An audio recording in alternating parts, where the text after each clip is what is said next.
Алтымыш бир килограммга чейинки кармаштар Данияр Табалды уулу жана Арген Керимбековдун ортосуна беттеш. Арген Керимбеков азыр каршылашынан ушул ийгилик каалап аны жылуу бучактап дагы өтөт.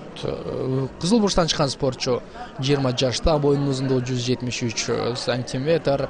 Тай бокс боюнча Кыргызстандын чемпиону Елена Шевченконун астынан ошол Шуңкар спорт клубунда машыгып келет. Ал эми анын каршылашы Данияр Табалды улуу тууралуу айта турган болсок, 26 жашта, боюнун узундугу 170 сантиметр.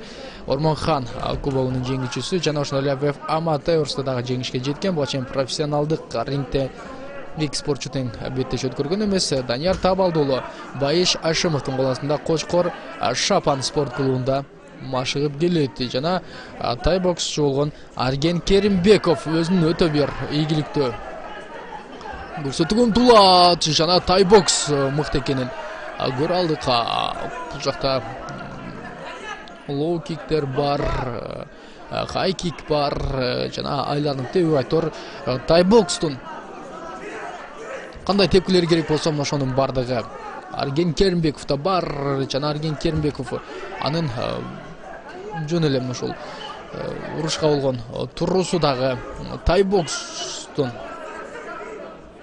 туруусу экенин көрүүбүз.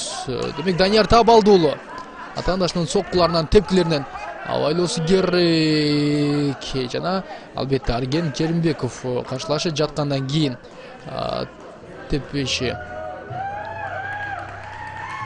керек жана Арген Керимбеков бул жерде калыс жеңишке жетти деп көрсөттү. Данияр Табалды уулу айтор коргонууда өзүн анча мыкты көрсөтө алган жок жана профессионалдык рингдеги алгачкы беттешинде Арген Керимбеков ишеним түрдө жеңишке жете алды. Данияр Табалды уулу коргонууда